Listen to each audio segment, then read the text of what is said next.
साथियों, आप देख रहे हैं बेसिक की खबरें। बेसिक की खबरों में एक बार फिर से आपका स्वागत करते हैं। साथियों, जैसा आप सभी को पता है कि समायोजन के तीसरे चरण के खिलाफ काफ़ी सारी शिकायतें सुनने को आ रही हैं और इसी कड़ी में देवरिया जिले की तरफ से एक याचिका हाईकोर्ट में दायर की गई थी, जो कि लखनऊ बेंच में इसकी सुनवाई हुई थी। पहली सुनवाई आपकी 9 जनवरी 2026 को और दूसरी जनवरी 13 जनवरी 2026 को सुनवाई की गई थी। 13 जनवरी 2026 को हाईकोर्ट ने आदेश पारित किया गया था कि जो भी याची हैं उनको यथास्थिति बनाई रखी जाए, उनको कहीं पर भी जैसे हैं वो वहीं बने रहें, अभी कोई वो नहीं है। और साथ ही सरकार को बोला गया था कि वो समायोजन के तीसरे चरण की प्रोसीडिंग अभी नेक्स्ट आदेश तक अपनी रोक दें, अर्थात उन्होंने अब स्टे दे दिया था और याचियों को लाभ दिया गया था। इसी कड़ी को आगे बढ़ाते हुए दो और जनपदों श्रावस्ती और बाराबंकी, इन दो जिलों से एक एक नई याचिका हाईकोर्ट में डाली गई थी, जो कि इलाहाबाद बेंच के अंदर डाली गई थी। इस पर भी सुनवाई हुई है और उसका आदेश जारी कर दिया गया है। तो साथियों, आज की वीडियो में हम बात करेंगे क्या आदेश आया है और क्या चीज़ें हो रही हैं, कौन कौन इसके अंदर याची थे, अधिवक्ता कौन थे, वो पूरी बातें विस्तार से बात करेंगे। इसलिए वीडियो को बिना स्किप किए अंत तक अवश्य देखें और जिस किसी साथी ने अभी तक चैनल को सब्सक्राइब नहीं किया तो कृपया चैनल को सब्सक्राइब करके वीडियो को लाइक शेयर और कमेंट करना ना भूलें।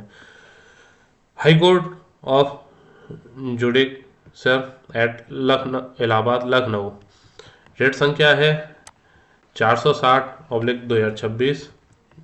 ये हमारी रेट संख्या बाराबंकी जिले द्वारा दाखिल की गई थी। जो बाराबंकी के शिक्षक साथी हैं उन्होंने जो याचिका दायर की थी उसकी रेट संख्या है आपकी 460/2026।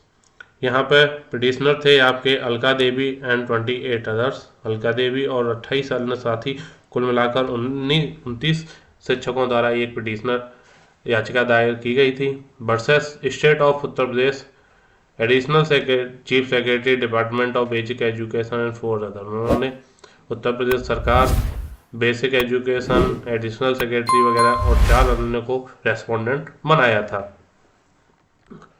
काउंसिल ऑफ पिटिशनर्स के जो वकील थे वो थे दुर्गा प्रसाद शुक्ला और जयशंकर प्रसाद। इसके बाद काउंसिल ऑफ रेस्पोंडेंट थे जो सरकार की तरफ से थे, वो CSC रणविजय सिंह और उदयवीर सिंह, दो वकील दोनों की तरफ से यहाँ पर सामने आए थे। साथियों, अब बात करते हैं कोर्ट की। ऑनरेबल श्री प्रकाश सिंह जी जो हैं वो यहाँ पर उनकी बेंच के अंदर सुनवाई हुई थी। इसमें काफ़ी सारी बहस होने के बाद जो रणविजय सिंह जी CSC हैं सरकार की तरफ से, उन्होंने बताया कि the instructions has been sent by the district basic education officer as well as the secretary UP basic education board, but those are not sufficient and he may be granted for the 3 days time to seek detailed instructions.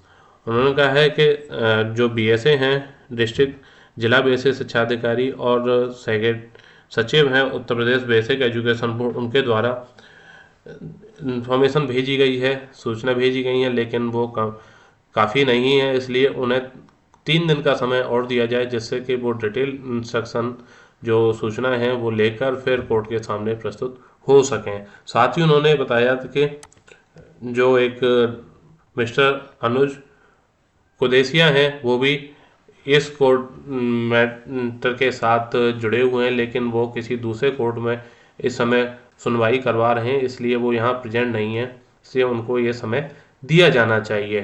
तो court ने कहा है as prayed by mister Ranvijay Singh, list put up this matter on 19 January 2026 as fresh after the list of fresh cases. साथ ही उन्होंने ये भी बताया कि इस तरीके का जो पहले भी सुनवाई हो चुकी है 13 जनवरी को और उसकी नेक्स्ट हियरिंग आपकी 19 जनवरी को है, तो अलग अलग सुनवाई ना करके इन सभी को एक साथ एक ही में मर्ज कर दिया जाए, जिससे कि सुनवाई करने में भी आसानी हो और बार बार कोर्ट का समय भी बर्बाद ना हो। ये जो रणविजय सिंह जी हैं उन्होंने बताया कोर्ट को, तो कोर्ट इस बात पे एग्री हो गया। उन्होंने बोला है कि ठीक है, इस केस को हम फ्रेश केस की तरह 19 जनवरी 2026 को करेंगे। Matter shall be hear finally on the side date. उन्होंने कहा कि जो मैटर है वो फाइनली सुना जाएगा 19 जनवरी को, एक ही बार में उसका डिसीजन दे दिया जाएगा। Connect along with rate A number 274 of 2026। उन्होंने इसको 274/2026 जो रेट संख्या थी उसके साथ कनेक्ट कर दिया गया है। साथियों, ऐसा ही जो आदेश है वो दूसरी उसमें भी आया है। जो श्रावस्ती के हमारे सच्चे साथी थे उनके द्वारा जो याचिका दाखिल की गई थी उसमें भी इसी तरीके का आदेश आया है। वहाँ पर आपके रेस्पोंडेंट थे महेश चंद्र मिश्रा और 80 अदर लोग। वहाँ उन्होंने भी सेम पार्टियां बनाई हैं सरकार की तरफ से अपोनेंट को, सरकार को, और सेम ही ऑर्डर यहाँ पे भी दिया गया है। हम इसका पूरा एक आपको ब्रीफ बता देते हैं कि कोर्ट ने बोला है कि हम इन सभी केसेस को एक साथ सुनेंगे 19 जनवरी को और उसी दिन फाइनल कर देंगे। साथ ही सरकार को बोला है कि आप आगे कोई भी प्रक्रिया ना बढ़ाएं। No further proceeding shall be undertaken by the respondent authorities till the next date of listening. अगले सुनवाई तक किसी भी तरीके की कोई भी प्रक्रिया आगे रेस्पोंडेंट या अथॉरिटीज जो हमारे हैं, रेस्पोंडेंट जिसके अंदर बीएसए हैं, सचिव हैं, सेक्रेटरी हैं, उन सभी को बताया गया है कि आगे कोई प्रक्रिया नहीं करेंगे। जो प्रक्रिया जहाँ पे है वहीं रहेगी जब तक कि अगली सुनवाई नहीं हो जाती है या फिर अगला कोई डिसीजन नहीं आ जाता है। अगली सुनवाई 19 जनवरी को है, जिसमें आपका देवरिया जिले के साथ साथ श्रावस्ती और बाराबंकी जिले का भी सुनवाई होगी।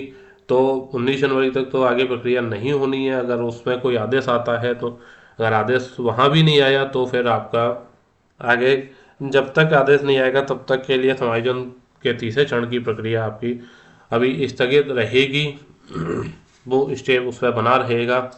साथियों, इसके अंदर आरटी एक्ट के जो नियम थे उनके ऊपर भी बहस हुई, लेकिन फिर सारी चीज़ें मिला जुला के ये हो जाता है कि सभी को एक साथ सुनवाई की जाए, जिससे कि कोई भी समस्या हो तो एक बार में ही सुलझा लिया जाए।